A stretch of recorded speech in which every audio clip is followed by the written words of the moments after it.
diceritakan oleh Allah Subhanahu wa taala dalam surah Saba itu sendiri, mulai daripada ayat 15 sampai ayat 19. Bagaimana kisahnya nanti saya bacakan ayatnya, kemudian kita jelaskan. Namun sebelumnya kita akan berkenalan dulu siapa Saba itu, sampai negerinya disebut negeri Saba. Dahulu di Yaman, tepatnya di Son'a, ada seorang raja namanya Amir. Ada yang mengatakan namanya Abdus Syamsi. Lah Abdus Syamsi ini ataupun Amir, nama lain daripada Saba. Dialah yang menguasai Son'a dari kabilah Qahtah. Kemudian setelah berdirinya sebuah bendungan, mungkin bahasa kitanya irigasi, di daerah Ma'rib, tempat saya belajar di sana, maka mulailah kemudian Ma'rib dijadikan ibu kota kala itu oleh Raja Saba yang namanya Abdus Syamsi ataupun Amir ini. Makanya Ma'rib dikenal sampai hari ini dengan bendungannya itu. Bahkan sewaktu saya belajar di satu tempat namanya Bene Dobian, di belakang markas itu, kayak kita di sini pesantren di sini, di belakangnya itu pas ada sungai namanya Sail Arim, yang nanti disebutkan dalam Al-Quran. Jadi kalau seandainya Sad Ma'rib itu, artinya bendungan Ma'rib itu dibuka, kemudian airnya melimpah, itu seperti banjir besar itu. Jadi jalan raya jadi sungai.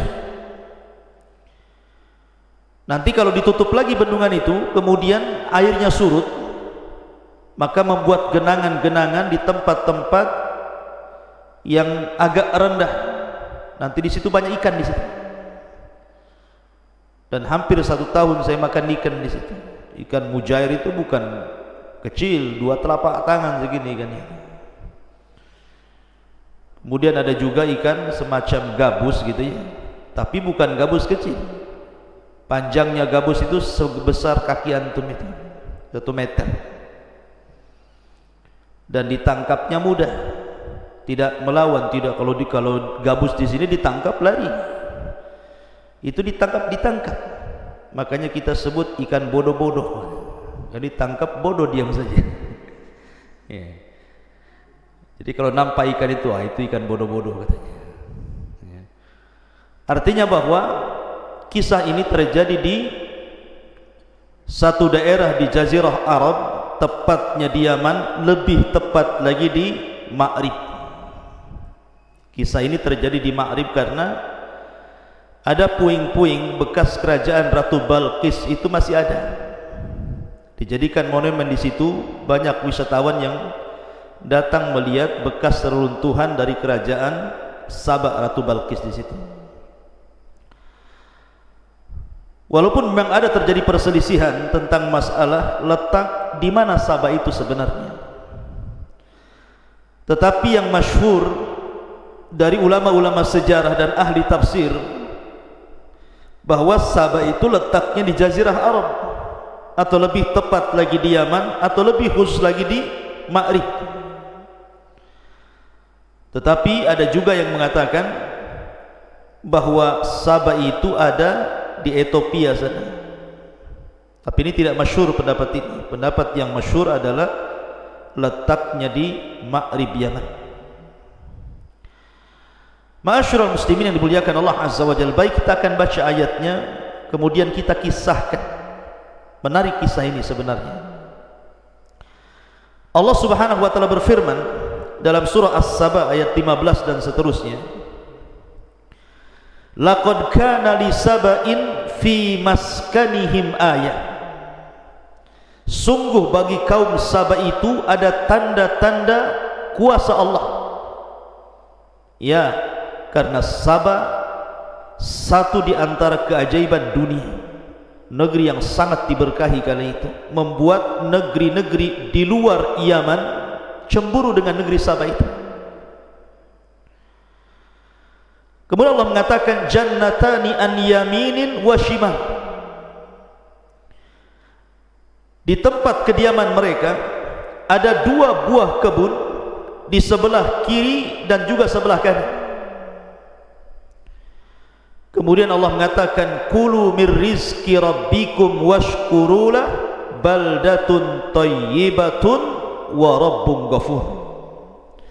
Makanlah olehmu rizki yang dianugerahkan Rabbmu dan bersyukurlah.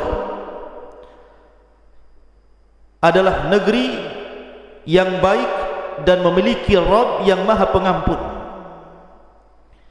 Fa'aradu, mereka pun berpaling. Fa'arsalna alaihim sailal arim. Setelah mereka berpaling, maka Allah Subhanahu wa taala datangkan banjir yang sangat besar meluluhlantakkan negeri Sabah. Wa baddalnahum bi jannataihim jannataini dhawatai ukulin khamtin wa athlin wa syai'in min sidrin qalil. Kemudian kebun yang tadinya indah, rindang dan begitu seterusnya, kami ganti kedua kebun itu dengan kedua kebun yang ditumbuhi pohon-pohon yang pahit dari pohon asal, kemudian juga pohon sider. Jadi di situ ada pohon pahit namanya khamtin, kemudian pohon asal, kemudian pohon sider. Nanti kita jelaskan tiga pohon ini. Kemudian Allah mengatakan dzalika jazainahum bima kafaru wa hal nujazi illal kafur. Allah mengatakan demikianlah kami berikan balasan kepada mereka karena kekafiran mereka, dan kami tidak menjatuhkan azab melainkan hanya kepada orang-orang kafir. Ikhwatu fiddin muliakan Allah Subhanahu wa taala. Kita akan ceritakan sebab nuzulnya dulu ya. Jadi sebab nuzul ayat ini, asbab nuzul ayat ini, Nabi SAW menceritakan tentang kisah kaum Sabah ini kepada orang-orang Quraisy. Kenapa Nabi SAW menceritakan kisah ini kepada orang-orang Quraisy? Karena Allah Subhanahu wa taala sudah banyak memberikan nikmat kepada orang-orang Quraisy itu. Pertama, Quraisy itu memiliki Baitullah Al-Haram. Di situ ada Ka'bah yang dimuliakan sejak zaman Ibrahim. Kemudian yang kedua, Allah amankan negerinya. Karena setelah peristiwa Abrahatul Asram yang menyerang Ka'bah kemudian diazab oleh burung ababil, maka kabar tentang azabnya Abraha ini kemana-mana. Sehingga kalau ada orang-orang Mekah keluar, baik ke Yaman ataupun ke Syam, dalam perjalanan mereka aman. Tidak berani ada orang ganggu, takut diserang burung ababil. Kemudian juga mereka diberikan rizki yang melimpah.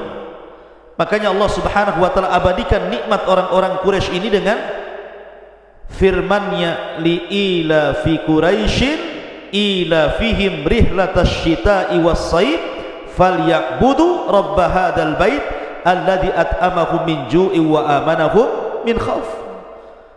At'amahum min ju', mereka aman dari kelaparan seperti kaum Sabah, dan mereka diberikan keamanan dari rasa takut seperti kaum Sabah. Artinya Nabi SAW seolah-olah ingin mengatakan, kalau nikmat Allah yang Allah anugerahkan kepada kalian tidak ingin hilang kepada kalian, bersyukurlah kalian. Dengan cara apa? Falyabudu rabb hadzal bait, sembah Rabb pemilik Ka'bah ini. Maka Nabi SAW mengingatkan tentang kaum Sabah ini agar orang-orang Quraisy itu jangan kufur nikmat. Lalu seperti apa nikmat yang Allah anugerahkan kepada kaum Sabah itu? Sampai Allah abadikan ceritanya dalam Al-Quran. Ma'asyiral muslimin yang dimuliakan Allah Azza wa Jalla, sebelum kita ceritakan nikmat mereka, saya akan sebutkan satu hadis tentang kisah Sabah ini dari Nabi SAW. Hadis ini dari Abdullah bin Abbas radhiyallahu anhuma.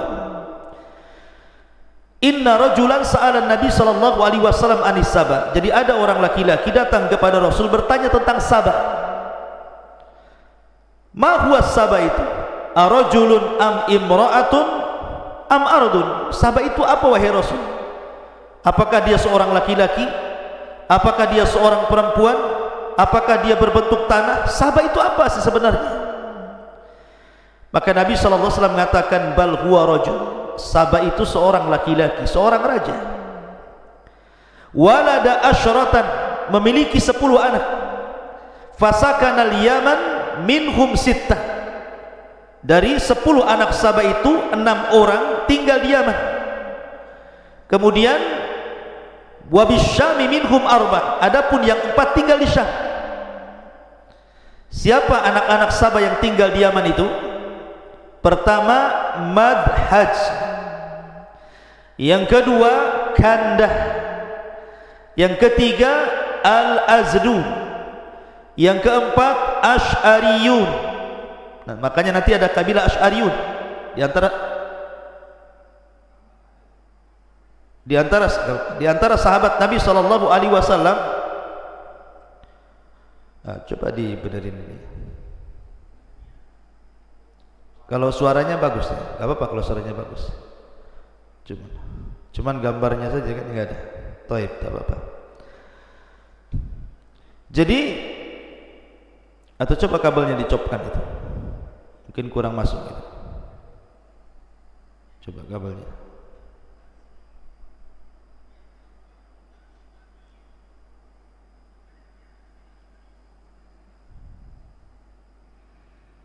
Ada gambarnya? Gak nampak juga.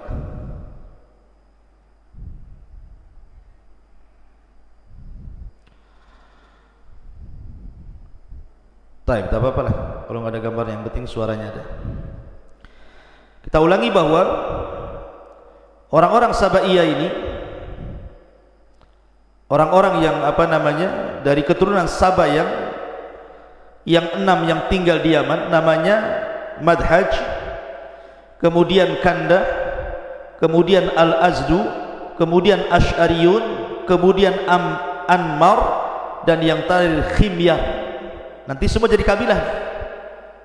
Makanya di antara sahabat itu ada namanya Abu Musa Al-Asy'ari, karena salah satu putra Saba itu namanya Asy'ariyun, tinggal di Yaman, nanti jadi kabilah. Kemudian Himyar, makanya ada kabilah namanya Al-Himyari. Ketika kita bicara tentang siapa? Orang Yahudi yang pura-pura masuk Islam di zaman Utsman, namanya siapa? Abdullah ibnu Saba As-San'ani Al-Himyari. Nanti jadi kabilah-kabilah itu. Adapun yang 4 di Syam, namanya Lakhmun, Judhamun, Amilatun, dan Ghassah. Ini semua anak-anak dari Saba itu. Jadi cerita Saba juga dikisahkan dalam hadis Nabi sallallahu alaihi wasallam. Taib. Ketika Allah Subhanahu wa taala berfirman di sini, laqad kana li saba'in fi maskanihim ayah. Sungguh bagi kaum Saba itu ada tanda-tanda kuasa Allah Subhanahu wa taala. Jannatani an yaminin wa shimal, kulu min rizqi rabbikum washkurulah, baldatun thayyibatun wa rabbun ghafur. Di mana negeri Saba itu diapit dengan 2 kebun, dari sebelah kanan dan sebelah kiri, dan kebun itu penuh dengan buah-buahan, penuh dengan makanan, kemudian air yang mengalir yang tanpa mereka harus bercapek-capek menyiramnya. Kemudian Allah mengatakan, makanlah dari rizki Rabb kalian, bersyukurlah, karena negeri Saba adalah baldatun thayyibatun, negeri yang sangat baik, wa rabbun ghafur, dan Rabb yang maha pengampun. Ikhwan yang dimuliakan Allah Azza wa Jalla. Jadi ada yang mengatakan peristiwa kaum Saba ini terjadi sebelum Nabi Sulaiman datang dan mendakwahi Ratu Balqis. Ada juga yang mengatakan peristiwanya setelahnya. Wallahu alam, karena Al-Quran itu ada ihtimal, ada kemungkinan-kemungkinan. Tapi yang jelas bahwa gambaran negeri Saba ini, ikhwan, digambarkan oleh para ulama apa saja nikmat yang Allah anugerahkan kepada mereka. Pertama, ja'alallahu hawa'an naqiyah. Allah jadikan negeri Saba itu memiliki hawa yang sangat bersih, udara yang tidak pernah tercemar. Bahkan udara itu bisa membunuh kuman-kuman. Jadi kalau ada orang datang dari negeri orang masuk ke negeri Saba, umpamanya kepalanya banyak kutunya gitu ya, maka masuk ke negeri Saba itu mati tuh kutu-kutunya itu, nggak perlu disampo lagi. Kalau ke Jabal Uhud terbalik ya, dari rumah tak ada kutu, masuk ke Jabal Uhud banyak kutu pula. Ah, itu antum tidur sama bantal orang yang ada kutunya, merayap dia masuk ke rambut antum pula. Jadi negeri Saba itu diberikan hawa yang sangat bersih, dan itu digambarkan oleh Al-Imam Ibnu Jauzi rahimahullahu taala di dalam kitabnya Zadul Masir. Apa kata beliau? Wa yamurrul gharib bibaldatihim wa fi thiyabihil kummal fayamutul kummal litibi hawaiha, katanya. Lihat kata Ibnu Jauzi, kalau ada orang asing masuk ke negeri Saba itu, kemudian di bajunya itu mungkin ada semacam kutu. Antum tahu kan kutu yang di baju itu? Kalau antum zaman dulu lah, kalau sekarang mungkin tidak ada ya. Biasanya ada di kasur-kasur itu. Kalau orang Jawa Barat bilangnya tumbila namanya. Tahu yang di kasur-kasur yang suka gigit ngambil darah itu. Makanya orang dulu biasanya kalau kasur itu dikeluarkan, dijemur tuh. Kadang-kadang semprot baygon gitu. Tapi sekarang sudah nggak ada lagi gitu. Sudah punah gitu ya. Dengan berzamannya panjangnya zaman, beralihnya zaman, hilang pula tuh tumbila tuh. Jadi kalau seandainya seseorang itu pakai baju kemudian ada kutunya gitu, masuk ke negeri Saba mati tuh kutu itu. Kenapa? Liti bihawaiha, karena saking bagusnya, saking jernihnya, saking bersihnya hawanya itu. Ini satu kenikmatan yang Allah berikan. Yang kedua, barakallahu fi amwalihim wa ma'ashihim. Allah berkahi hartanya. Orang-orang Saba itu tidak ada miskin, semua kaya, nggak ada cerita kelaparan itu, semua kaya.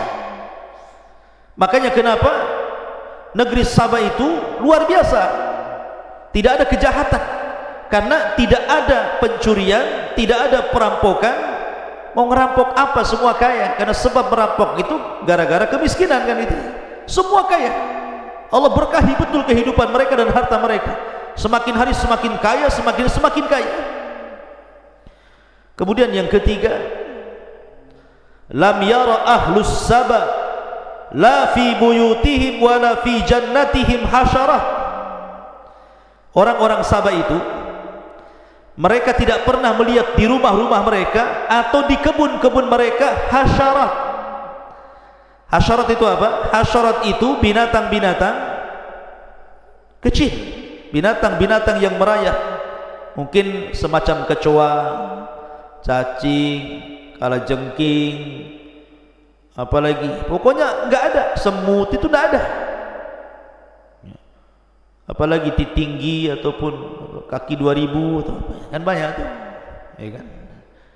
Binatang-binatang itu kalau antum masuk kebun tuh kan, kebun Jabal Uhud saja ada macam-macam tuh binatang antum dapati itu. Tetapi di negeri Saba ini, dan itu juga disebutkan oleh Imam Al-Jauzi rahimahullahu taala. Apa kata Imam Ibnu Jauzi?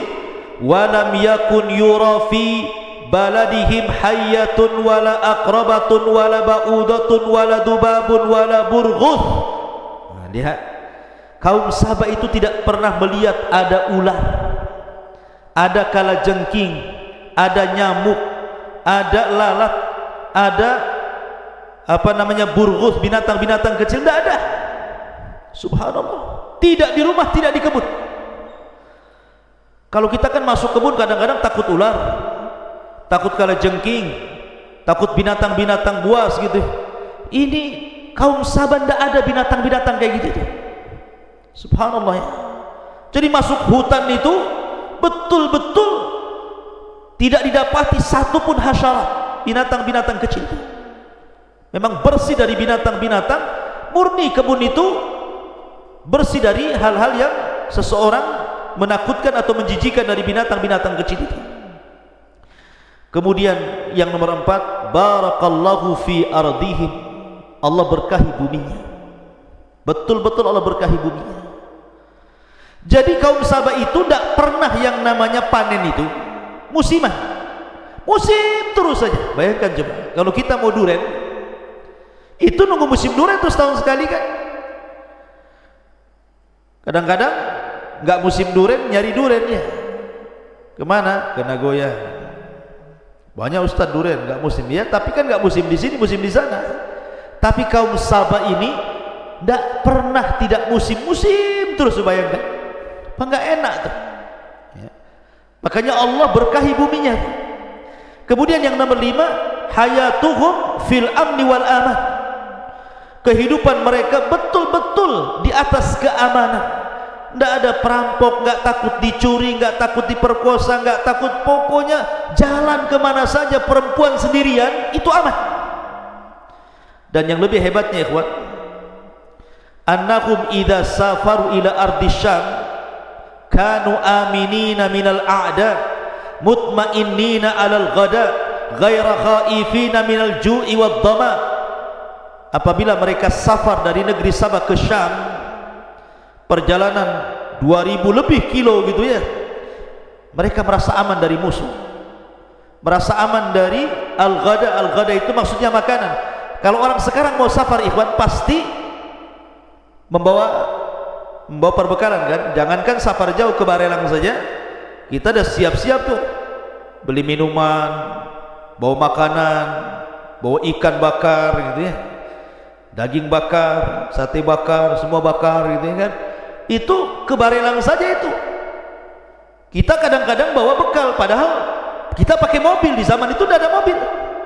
Tetapi orang-orang Sabah ini kalau safar nih sejauh dari Yaman ke Syam itu tidak perlu bawa makanan, tidak perlu bawa minuman, karena mereka hanya satu jalur saja. Jadi jalan mereka itu cuma satu, sebelah kanan kebun, sebelah kiri kebun. Subhanallah. Dan dalam kebun itu penuh dengan makanan, penuh dengan buah-buahan, dan ada air yang mengalir, tinggal minum saja. Kemudian hawanya sangat bersih sekali. Jadi mereka itu pergi ke mana-mana nggak bawa apa-apa itu. Lihat, luar biasa negeri Sabah ini, kemana-mana nggak bawa bekal. Ke Syam, balik ke Syam biasa saja. Bahkan yang lebih ajaib lagi, kata Imam Qatadah rahimahullahu taala, kanatil mar'atu tamurru bil miqtal ala ra'siha fatamtali'u minats thimari mimma yatasaqatu fihi min nadjihi wa kathratihi. Bahkan kalau seorang wanita ingin mengambil buah, ingin memanen, tidak perlu manjat, tidak perlu pakai kayu gitu ya, tidak perlu dipetik, cukup diletakkan saja di kepala wadahnya itu ya kan. Kemudian berjalan tuh masuk kebun, keluar kebun sudah penuh tuh isinya tuh. Lihat ya. Anda coba, ini mukjizat ini keanehan luar biasa kan. Kita ini mau cari mangga saja, mau metik mangga itu di pohonnya, harus perang lagi dulu dengan semut rangrang itu, dengan semut merah itu. Kadang-kadang zaman dulu itu bawa abu tuh biasanya. Kalau saya dulu di desa-desa itu kalau mau manen mangga itu bawa abu bakar tuh, ditebar itu di di batang-batangnya, ngelawan semut rangrang itu supaya jangan digigit. Tetapi karena banyaknya semut, ya percuma juga, ada juga yang gigit kan gitu. Kadang-kadang nggak tahan, terjun payung dia dari atas. Jadi kita ini mau ngambil buah-buahan saja, musuhnya banyak di pohon itu. Ini kaum Sabah kalau mau metik buah cukup diletakkan embernya di atas kepala, jalan saja ke kebun, keluar udah penuh tuh. Subhanallah. Kata Imam Qatadah rahimah, saking suburnya. Begitulah keajaiban negeri Sabah. Coba. Wajar kalau negeri-negeri di luar Sabah cemburu dengan negeri itu, makanya Allah istilahkan dengan kalimat jannah, sorga. Jannata, dua sorga, dua kebun, saking indahnya ya. Ma'asyiral muslimin yang dimuliakan Allah Azza wa Jalla, ini nikmat yang luar biasa. Akan tetapi kaum Sabah ini, mereka tidak bersyukur kepada Allah Subhanahu wa ta'ala. Ketika Allah Subhanahu wa ta'ala anugerahkan nikmat itu karena mereka mentauhidkan Allah, tetapi lambat laun tauhid mereka luntur, lambat laun akhirnya mereka al-ghaflatu an syukrillah ala ni'amihi. Jadi mereka itu lalai akan mensyukuri nikmat Allah Subhanahu wa ta'ala. Jadi saking enaknya sudah hidup enak gitu ya, nyaman, enak, tentram, lupa dia sama Allah Azza wa Jalla. Makanya Allah mengatakan apa? Kalla innal insana la yatgha an ra'ahu istaghna. Terkadang manusia mudah melampau ketika Allah bentangkan kekayaan kepadanya. Makanya Rasul dalam khutbah terakhir sebelum wafatnya, apa kata Rasul? Mal faqra ahsya alaikum. Bukanlah ketakutan yang bukanlah kefakiran yang aku takutkan kepada kalian. Walakin ahsya an tubsatad dunya kama busitat ala man kana qablakum fatanafasuha kama tanafasal ladina min qablikum fatuhlikakum kama ahlakathum. Tetapi yang aku takutkan, kata Rasul, kalau dibentangkan dunia kepada kalian, kalian berlomba-lomba mengejar dunia meninggalkan akhirat, kemudian Allah hancurkan kalian sebagaimana umat dulu Allah hancurkan karena itu. Jadi sebab pertama ketika sebelum azab diturunkan kepada mereka adalah al-ghaflatu an syukrillah, lalai untuk bersyukur akan nikmat Allah Azza wa Jalla. Yang kedua, a'radu an atba'il anbiya, mereka mulai berpaling dari mengikuti para nabi. Padahal kaum Sabah itu diutus nabi banyak sekali, tetapi sebagaimana fitrah dakwah para nabi selalu didustakan, maka sedikit-sedikit mereka pun tidak mendengar wejangan para nabi, akhirnya kufur. Kemudian mereka berubah, yang tadinya mentauhidkan Allah, belakangan mereka menyembah kawakib, menyembah bintang, menyembah bulan, menyembah matahari. Makanya ketika Hudhud kemudian terbang, kemudian melihat kerajaan Balqis, apa kata Hudhud? Inna wajadna, sungguhnya kami dapati Balqis dan kaumnya ya'buduna syamsa min dunillah, gitu, menyembah matahari dari selain Allah. Jadi mereka mulai menyembah bintang, menyembah matahari dan bulan. Kemudian juga mulailah mereka jauh dari ketaatan kepada Allah Azza wa Jalla. Kemudian yang paling parah, mulai sombong mereka, sombong. Padahal Allah Subhanahu wa ta'ala sudah berikan nikmat kepada mereka, mereka sombong. Sebab itulah Allah Subhanahu wa ta'ala azab mereka. Bagaimana azabnya? Allah katakan fa'aradu, mereka pun berpaling.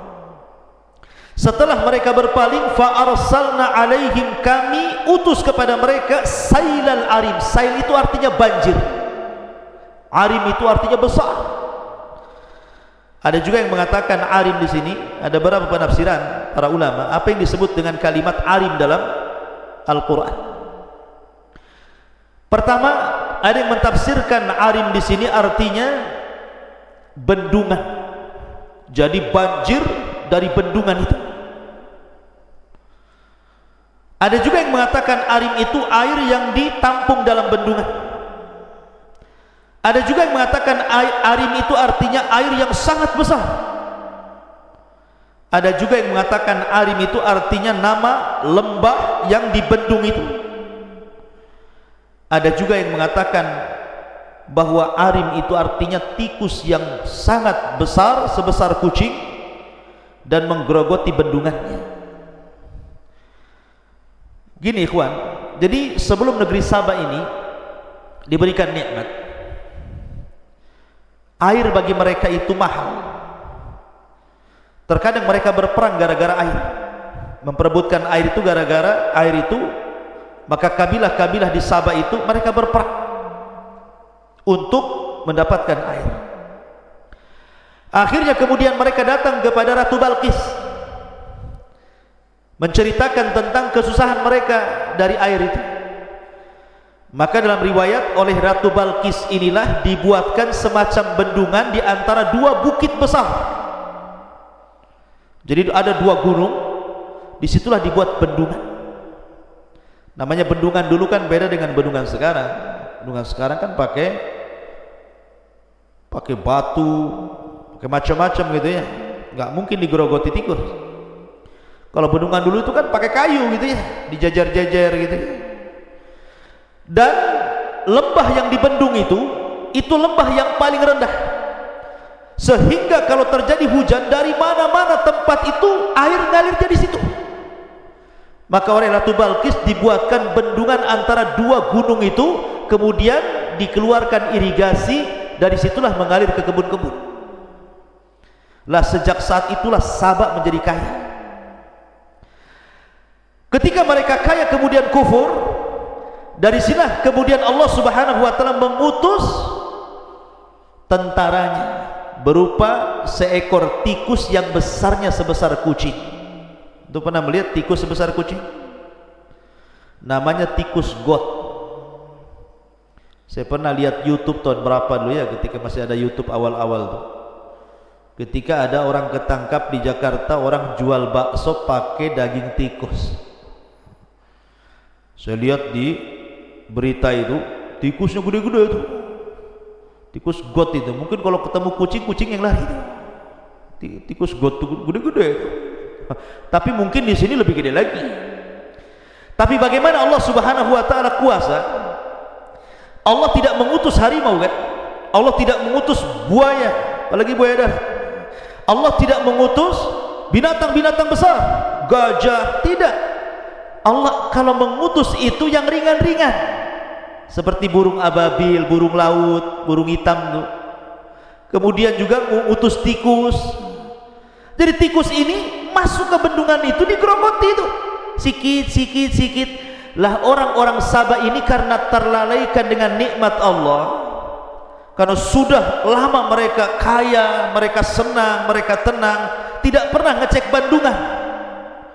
Mereka tidak tahu kalau di balik bendungan itu ada tikus-tikus yang sedang menggerogoti itu. Mereka lalai dari itu, tidak pernah mengecek, tidak pernah menjaga. Sampai pada waktunya ketika satu kayu sudah jebol digigit tikus, digerogoti tikus, maka jebollah bendungan Ma'rib itu, kemudian melulantakkan seluruh kebun-kebun dan menghancurkan semua rumah-rumah.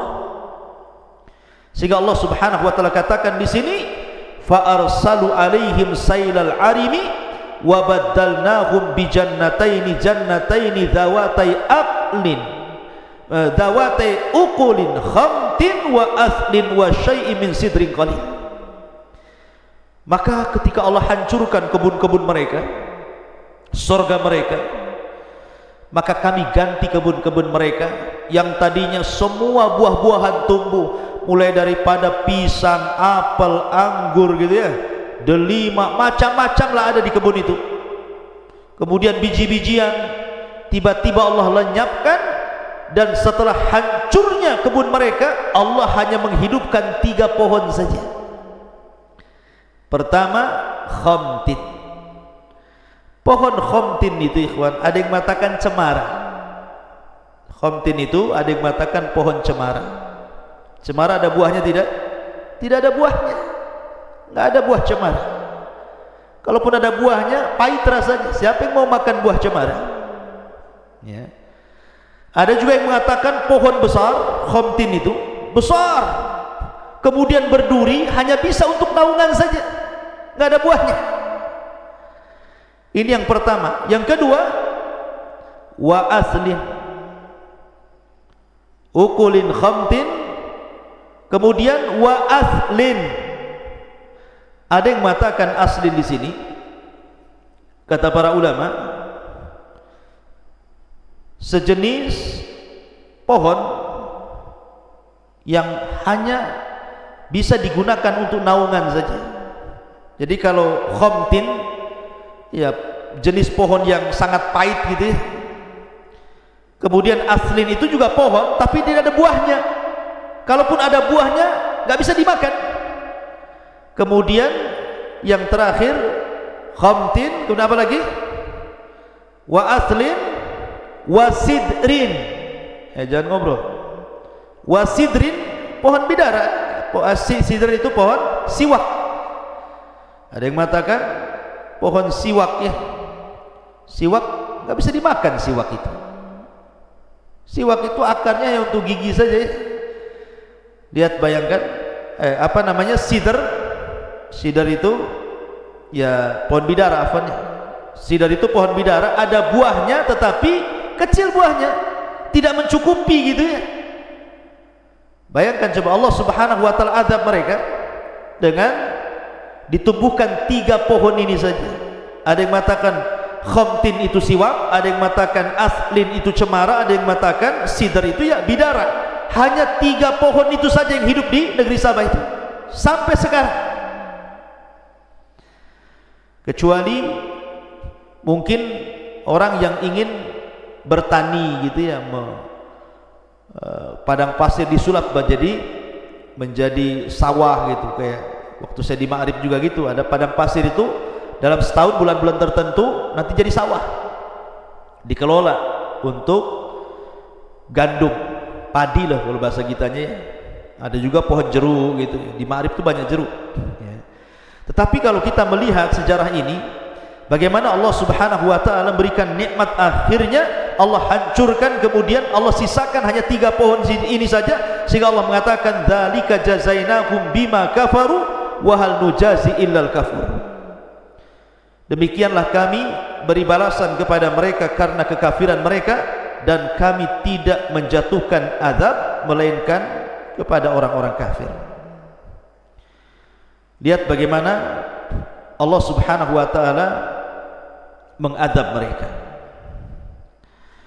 Kemudian juga Allah Subhanahu wa taala lanjutkan pada ayat 18, wa ja'alna bainahum wa bainal qura allati barakna fiha quran zahiratan wa qaddarna fiha as-sayra siru fiha layaliya wa ayyaman amin. Dan kami jadikan antara mereka penduduk Sabah itu dan negeri-negeri yang kami berkahi, Syam, beberapa negeri yang berdekatan, dan kami tetapkan antara negeri-negeri itu jarak-jarak perjalanan. Kata Allah, berjalanlah kamu di negeri-negeri itu pada malam dan siang hari dengan aman. Faqalu, dan mereka mengatakan, Rabbana ba'id baina asfarina wa zalamu anfusahum faja'alnahum ahaditha wa mazzaqnahum kulla mumazzakin inna fi dzalika laayatin likulli sabarin syakur. Maka mereka berkata, ya Tuhan kami, jauhkanlah jarak perjalanan kami, dan berarti mereka menzalimi diri mereka sendiri, maka kami jadikan mereka bahan pembicaraan dan kami hancurkan mereka sehancur-hancurnya. Sungguh pada yang demikian itu benar-benar terdapat tanda-tanda kuasa Allah bagi setiap orang yang sabar dan bersyukur. Begini maksudnya, ikhwan. Tadi saya sudah jelaskan, orang-orang Sabah ini mereka suka safar ke Syam, dan dari Sabah ke Syam itu kiri kanannya kebun-kebun tadi. Jadi kalau mereka safar pakai unta, pakai kuda, jalan kaki, karena kiri kanannya banyak kebun, kayaknya kok ke Syam itu dekat gitu, tidak perlu bawa bekal. Jadi mereka menginginkan kalau bisa, ya Rabb, Syam itu dijauhkanlah dari kami, biar safar kami lebih jauh lagi, biar sekali-kali kami safar itu bawa perbekalan katanya. Kurang ajar nggak? Sudah dikasih nikmat, mau dijauhkan lagi Syam itu supaya jalannya jauh, sekali-kali kami jalan bawa bekal katanya. Persis seperti perkataan Bani Israel yang Allah Subhanahu wa taala berikan manna wa salwa. Manna dan salwa, manna itu semacam makanan daging burung, salwa itu semacam madu, minuman. Mereka ketika makan manna dan salwa itu kan tidak harus bekerja, sudah ada di situ. Mau makan pagi, mau makan siang, mau makan malam, sudah ada, karena manna wa salwa itu makan dari langit. Sudah diberikan makanan enak, mereka mengatakan kepada Musa, ya Musa kami sudah bosan mana dan salwa ini. Kalau bisa carilah makanan yang ya bawang-bawang, sayur-sayur, mimbak liha wa kithaiha wa fumiha wa adasiha wa basoliha. Kalau bisa yang pakai bawang lah, bawang putih, bawang merah, biji-biji. Dikasih makan enak, mau makan yang enggak enak. Lah kaum Sabah ini sama gitu, dikasih perjalanan yang dekat gitu ya, dari Sabah ke Syam itu sudah enak, pergi kemana aman, mau siang mau malam. Bahkan seandainya ada seorang wanita 10 hari safar, tidak ada yang berani ganggu dia, saking aman. Dan tidak perlu bawa bekal, pulang pergi, pokoknya nggak perlu bawa dompet. Tapi mereka mengatakan, ya Rabb kami bosan, ya kami maunya Syam itu kalau bisa dijauhkanlah dari kami, biar kami kalau pergi itu bawa bekal katanya. Nah, sebab itulah maka Allah Subhanahu wa taala hancurkan mereka, dan setelah kehancuran itu faja'alnahum ahadis, mereka pun dibicarakan orang satu dunia, bahkan dibicarakan Al-Qur'an sendiri, wa mazzaqnahum kulla mumazzaq, kami cerai beraikan mereka. Akhirnya setelah tragedi banjir ini, orang-orang Sabah itu ada yang ke Persia, ada yang ke Jazirah Arab, ke Yathrib, ada yang ke Mekah, ada yang ke Ethiopia, ada yang kemana-mana mereka mencari. Salah satunya adalah Amr ibn Amir. Amr ibn Amir itu dari Sabah akhirnya hijrah ke Yathrib, yang kemudian belakangan menjadi kakek buyutnya dua kabilah Khazraj dan Aus, yang belakangan setelah Rasul datang ke Madinah, dua kabilah itu disebut Ansar. Orang-orang Ansar, orang-orang Ansar dari keturunan Amr ibnu Amir. Lah Amr ibn Amir ini salah satunya adalah orang yang terkena korban azab pecahnya bendungan Ma'rib, kemudian melantakkan negeri Sabah, maka dia hijrah ke Yathrib, kemudian beranak pinak, jadilah dua kabilah namanya Khazraj dan Aus. Belakangan Khazraj dan Aus itu jadi sahabat Nabi SAW dari kalangan Ansar. Makanya Allah mengatakan, inna fi dzalika laayatin likulli sabarin syakur. Pada yang demikian itu benar-benar terdapat tanda kekuasaan Allah bagi setiap yang bersabar dan juga bersyukur. Wallahu a'lam bishawab. Ini diantara kisah negeri Sabah dalam Al-Quran.